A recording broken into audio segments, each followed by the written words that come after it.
On April 13th, over 100 managers at Foxconn's factory in Taiyuan went on strike. They were not protesting for higher wages, but to keep their managerial status. Foxconn is currently implementing a reform called Eliminating Managerial Positions, which might sound neutral, but to them it's essentially a synonym for disguised layoffs. If these managerial positions are removed, they will be demoted to regular workers, with salaries potentially slashed to a third of their original pay. This isn't the first strike on this issue. On March 26, 2025, nearly 500 staff managers had launched a larger-scale strike, calling the company's move to eliminate managerial positions a despicable tactic, and accusing the company of pressuring them to resign voluntarily to avoid severance pay. Back then, Foxconn promised that the positions would not be eliminated soon, but the issue was never truly resolved. A year later, the same fate arrived, triggering another strike. Let's hear from a longtime employee who's worked at Foxconn in Taiyuan for 14 years. 今年是我来太原富士康上班的第14个年头。 This year marks my 14th year at Foxconn in Taiyuan. This week is my 4th week at CSD since the new year. So far, we've had 0 overtime. Anyone who's worked in Foxconn or electronics factory knows that most of the income comes from overtime pay. No overtime means our income will be half this month. There are still many rumors circulating that our managerial positions might be eliminated. When the company first told us to cooperate with job adjustments, they promised that the positions wouldn't be cancelled. If our managerial roles are eliminated, it means our monthly income will drop to under 2,000 yen. With no overtime right now, our income would shrink by more than 2/3. So this is a reality we don't know if we can change.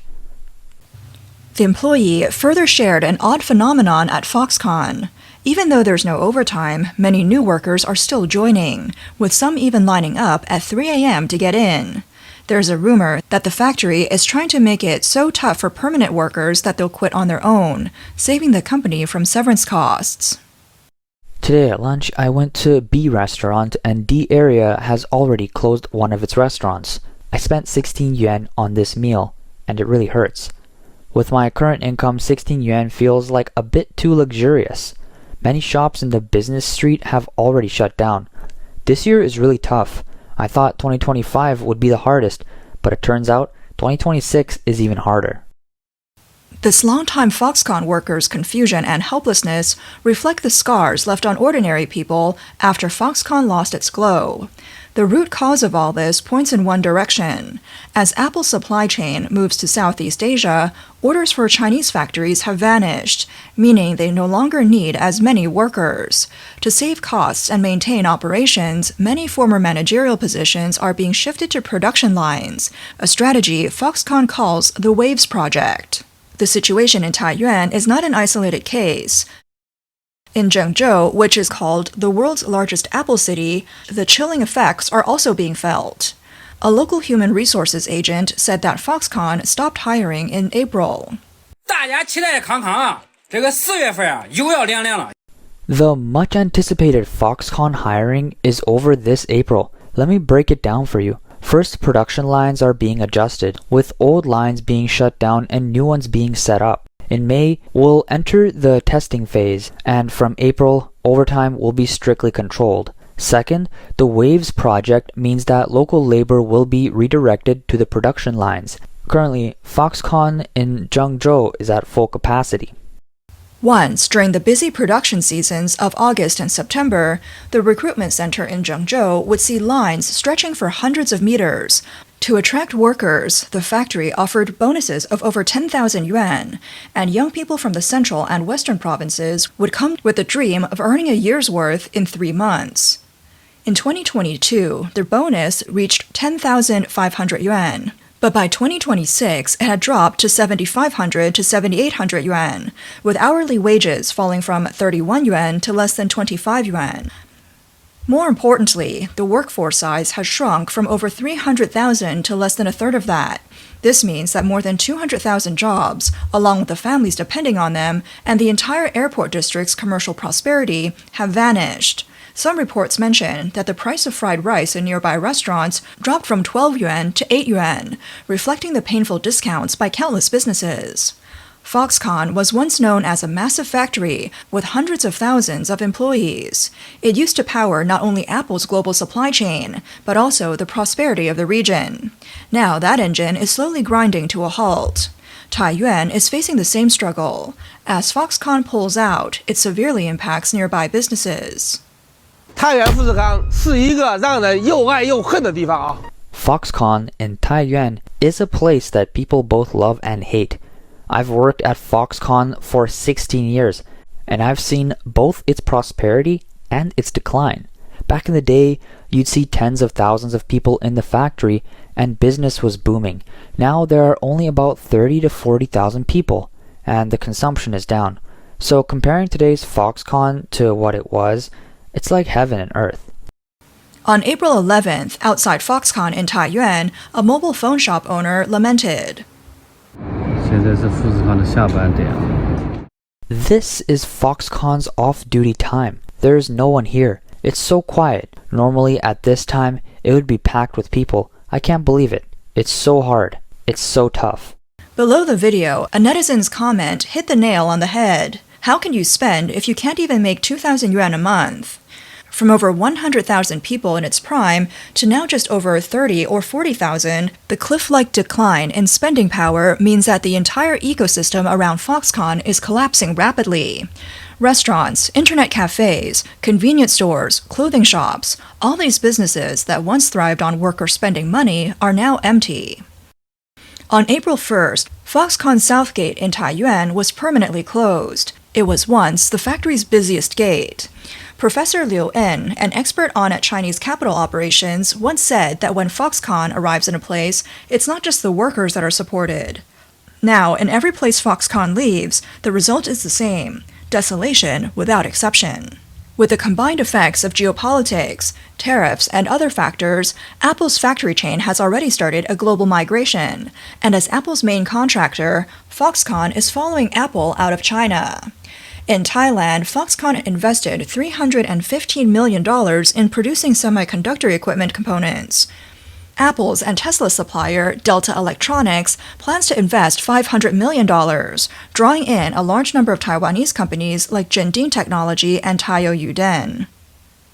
In Mexico, Foxconn is investing about $900 million to build the world's largest AI server assembly plant, specifically for producing servers driven by NVIDIA's cutting-edge GB200 chips.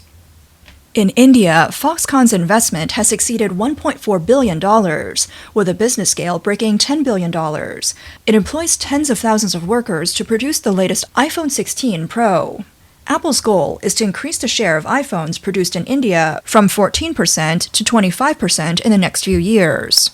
Ironically, Chinese media were heavily promoting last year that iPhones made in India have a yield rate of less than 50%, and that Foxconn is struggling and has to return to China. Yet, Foxconn's continued investment in India is undoubtedly the loudest rebuttal to such claims. Foxconn's departure is just a microcosm of the broader wave of foreign businesses de-risking from China. On November 21, 2025, Japan's Canon officially closed its laser printer factory in Zhongshan, Guangdong, laying off 1,400 employees. Sony's production base in Huizhou is also showing signs of closure. Honda is shutting down some gas vehicle factories in Guangzhou and Wuhan, and Mitsubishi Motors is completely exiting the Chinese car market.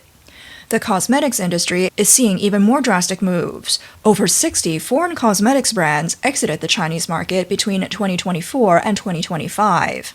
From Japanese brand Kao to high-end European and American brands, they're closing stores and fleeing the market.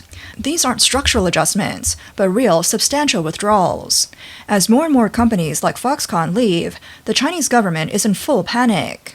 What is astonishing is that instead of further optimizing the business environment to attract foreign investment, they've resorted to a ruthless tactic.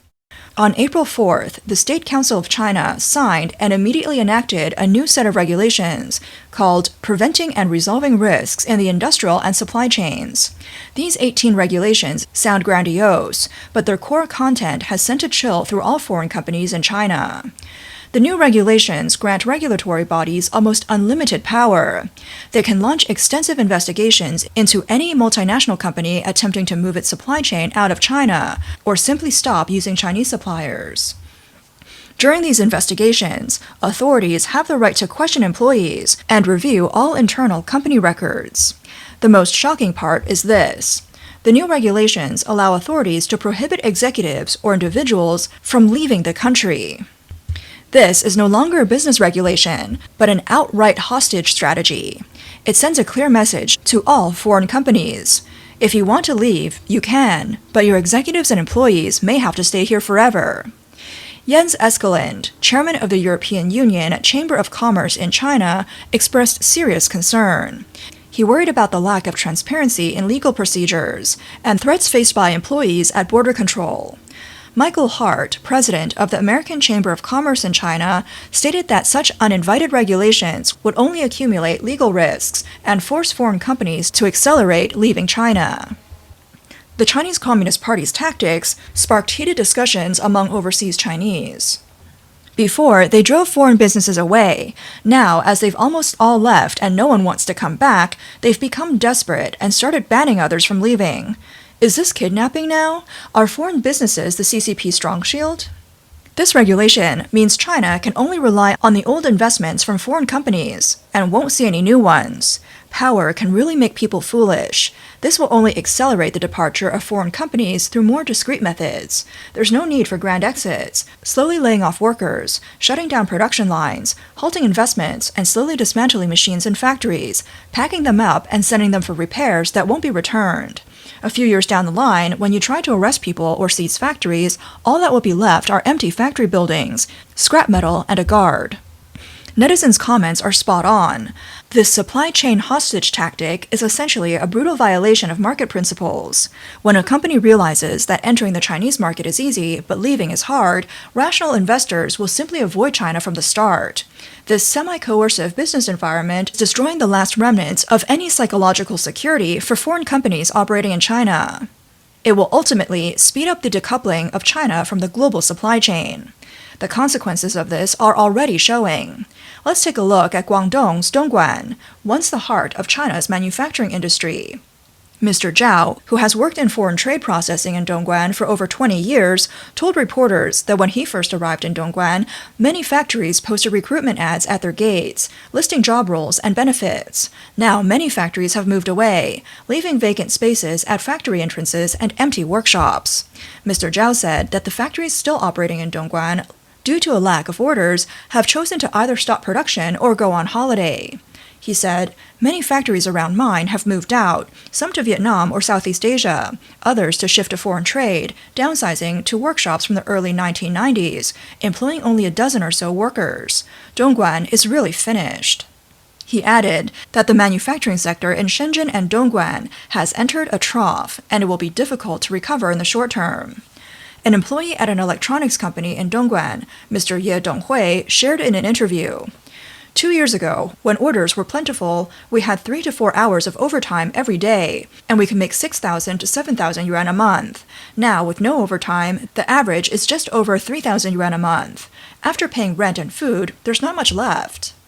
Many frontline workers have disclosed online that in small and medium-sized factories, due to fluctuating orders, overtime opportunities have decreased, leading to a reduction in overtime pay. After deducting social insurance and daily expenses, regular workers' actual take-home pay is often between 3,000 and 4,000 yuan. In large factories, monthly income generally ranges from 4,000 to 5,000 yuan, with positions that can reach over 6,000 yuan becoming increasingly rare, typically requiring a 6-day work week and more than 8 hours of work per day. Some netizens have posted videos saying that after this spring, there's been a noticeable decline in the number of people coming to Dongguan to work. They say, now, after working hard every day for 12 hours, it's only 4,000 or 5,000 yuan a month. Mr. Yin, a private business owner in Shenzhen, said that China has entered a stage of labor surplus. He said exports are shrinking, the market is quite quiet, and doing business is becoming harder and harder. A few years ago, Dongguan offered more favorable conditions, such as low land prices and tax incentives. This attracted Shenzhen companies and filled the factories that had moved away. But if companies can't get orders, these incentives won't help. I've recently heard that next month, the wages at some factories in Dongguan might approach the government's minimum wage. According to the Dongguan Human Resources and Social Security Department, the minimum wage in Dongguan is currently 2,300 a month, and the minimum hourly wage is 22.2 yuan. Recently, videos and photos shared by netizens show that local streets and shopping malls have fewer people. Some factories are idle, and some shops are being sold at low prices. Scholar Wang Peng has pinpointed the essence of the problem. Workers' income in Dongguan has long relied on the low base salary and high overtime model. Once orders decrease and overtime disappears, the so-called high income collapses instantly. This model, which the outside world calls a sweatshop, is essentially a continuation of the population dividend. Is essentially exploitation. When the external environment changes, this path of relying on low labor costs for growth has reached a dead end. From Taiyuan in the north, Zhengzhou in the central region, to Dongguan in the south, we see a growing network of desolation spreading across China's manufacturing landscape. This is not just the closure of a few factories or the decline of a few cities, but the complete collapse of an era's model. Over the past 4 decades, China relied on cheap labor, lax regulations, and the benefits of globalization to create its economic miracle. But now, all of this is changing. Geopolitical risks have made foreign capital lose trust in China. Rising internal costs and market saturation have made businesses unprofitable. And the long-term pressure on the public has caused them to lose the desire and ability to consume. In the face of this systemic collapse, Beijing's response is not to reflect on the flaws of the model, deepen reforms, and distribute wealth to the people, but to choose the simplest and most brutal approach, blocking and forcing. They try to use administrative orders to defy economic laws and limit personal freedoms to retain capital. This approach not only fails to keep foreign capital from leaving, but will also scare away all potential investors. It is pushing China toward becoming an economic island. As Foxconn's production lines roar back to life in India and Mexico, as young people in China struggle to make even 2,000 yuan a month, and as the advantage of made in China is reduced, we cannot help but ask, what has this economic development model, which sacrifices the happiness of a generation, ultimately achieved? The wheels of history roll forward, regardless of anyone's will. What will become of those who worked hard behind those factory doors?